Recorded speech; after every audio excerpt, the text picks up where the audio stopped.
Hello student, welcome to my YouTube channel. Students, आप लोगों को यह जानकर काफ़ी ज़्यादा खुशी होगी कि मैं कक्षा 7वीं का विज्ञान का पेपर लेके आ चुका हूँ। वो वार्षिक परीक्षा सत्र 2024-25 का। और जो कक्षा 7वीं का जो विज्ञान का पेपर है, ये आप लोगों का 8 मार्च को होने जा रहा है। ठीक है, 8 मार्च को।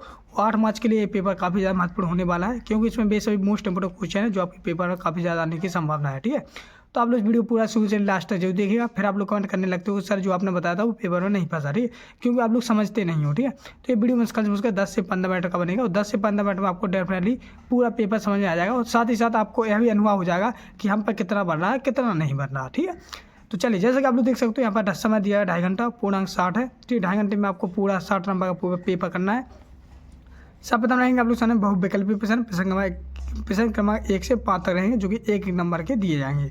पहले ही प्रश्न पूछ लेते हैं। पहला प्रश्न लिखा है अमरबेल का उदाहरण है। तो अमरबेल का क्या उदाहरण है? ऑप्शन लिखा है स्वपोषिका, मृतजीविका, परजीविका, परपोषिका। अगर आप लोगों को पता है तो बेशक कमेंट करें कि सर इसका ऑप्शन सही है, ऑप्शन सही है, जो आपको पता है। और जिन लोगों को नहीं पता तो उनकी जानकारी लिए बता दूँ, इसका सही आंसर हो जाएगा आपका जो ऑप्शन हो जाएगा परजीवी। ठीक है, क्योंकि जो अमरबेल है वो हमेशा दूसरों पर निर्भर रहती है, यानी कि आपका ऑप्शन सही है। ठीक, दूसरा लगा वसा का पूर्ण रूपेण पाचन किस अंग में होता है उसे कहते हैं। तो उसे अपन क्या कहते हैं? तो उसे कहते हैं हम लोग क्या? क्षुद्रांत, यानी कि ऑप्शन आपका सही हो जाता है। इसी क्रम में बढ़ते नेक्स्ट आप लोग क्वेश्चन नंबर 3, जिसमें लगा मल का निर्माण होता है। तो मल का निर्माण कहाँ होता है? तो मल का निर्माण होता है आमाशय में या मालाशय में या वक्र में या वृक्क बोलते हैं या घिसका में। तो आपका सही आंसर है मालाशय में, यानी ऑप्शन आपका सही है। अगला क्वेश्चन नंबर 4, जिसमें लिखा है हमारे मुख में कितने प्रकार के दंत होते हैं, यानी दांत होते हैं। तो हमारे मुख में 4 प्रकार के होते हैं, यानी ऑप्शन आपका सही है। अगला क्वेश्चन नंबर 5, जिसमें लिखा है तिलचट्टों के शरीर में वायु प्रवेश करती है उनके फेफड़ों द्वारा, किलों के द्वारा, श्वासनंदों के द्वारा या त्वचा के द्वारा। अब आप लोग जल्दी से कमेंट करें इसका क्या आंसर हुआ। तो यहाँ पे एक बच्चे ने कमेंट किया है सर इसका यहाँ पर हो जाएगा श्वासनंदों द्वारा। तो बिल्कुल सही आंसर दिया इसने, ऑप्शन आपका सही है। तो इस प्रकार से आप लोग प्रश्न 1 से प्रश्न का 5 तक आपके सही विकल्प कंप्लीट हो गए हैं। हम लोग करेंगे रिक्त स्थानों की पूरी। रिक्त स्थान भी आप लोग सामने यहाँ पर प्रश्न क्रमांक 6 से 10 तक दिए गए हैं, जो कि एक नंबर के हैं। तो पहला प्रश्न है प्रश्न का 6वां, जिसमें लगा प्रकाश संश्लेषण में पादप वायुमंडल से लेते हैं तथा उत्पादन करते हैं। तो किसका? तो पहले इसमें लगेंगे वायुमंडल से कार्बन डाइऑक्साइड लेते हैं। ठीक, कार्बन डाइऑक्साइड आप लोग लिख लोगे। ठीक है, ऑक्साइड लेते हैं और क्या छोड़ते हैं? ऑक्सीजन छोड़ते हैं। ठीक है, ऑक्सीजन। आप लोग पता ही होगा कि पेड़ पौधे क्या कार्बन डाइऑक्साइड लेते हैं, वो ऑक्सीजन को छोड़ते हैं।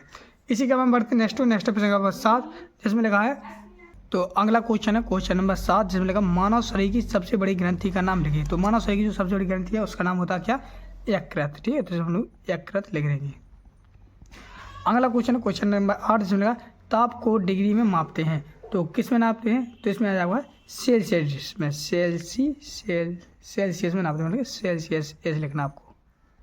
तो इस प्रकार से आपको सामने यहाँ पर जो आपका पूरा यहाँ तक कंप्लीट हो जाता है प्रश्न 8 तक।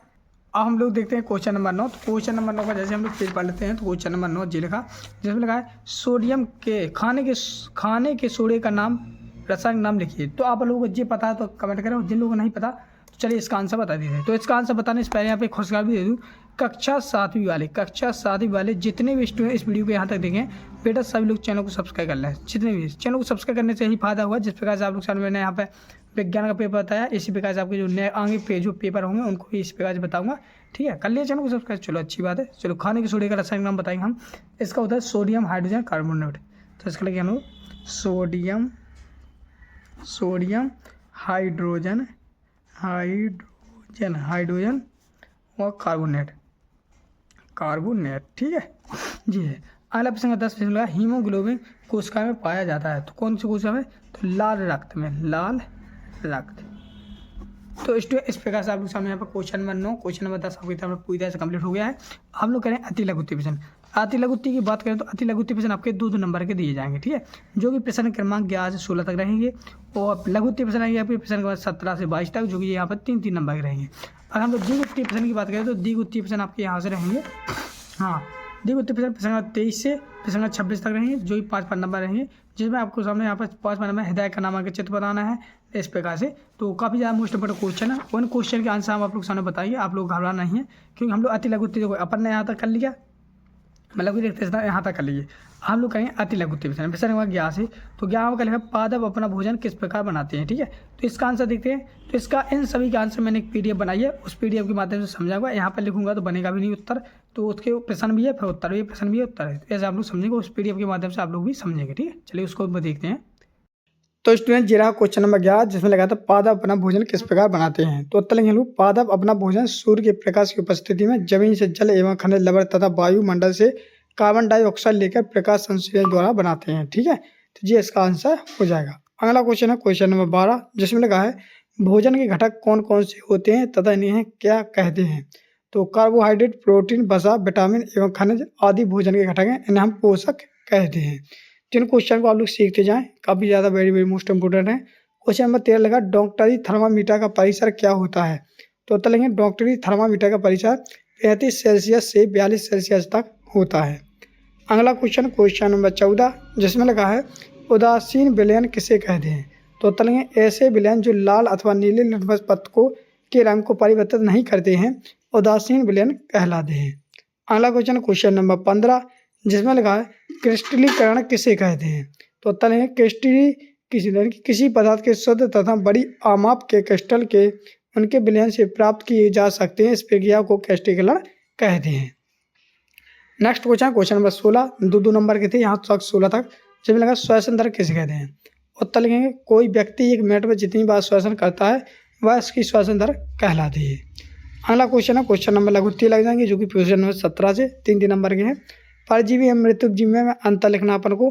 तो देखो परजीवी जे कहलाते हैं, परजीवी के 3 अंतर जो है, परजीवी सजीवों से पोषक प्राप्त करते हैं, परजीवी बहुधा परपोषी के ऊपर या भीतर रहते हैं, परजीवी परपोषी जीवों को अमूल्य पोषकों से वंचित करते हैं, ठीक ये हुए आपके परजीवी। तीसरा देखिए मृतजीवी, मृतजीवी अपना पोषण जीवों के मृत और सड़े गले शरीर से प्राप्त करते हैं। दूसरा मृतजीवी मृत सड़े और गले पदार्थ से ऊपर रहते हैं। तीसरा आपका जो है मृतजीवी जिन जीवों पर अपना पोषण प्राप्त करते हैं उन्हें अपने किसी प्रकार कोई नुकसान नहीं पहुंचाते। तो इस प्रकार से क्वेश्चन नंबर हो गया मृतजीवी और परजीवी में अंतर।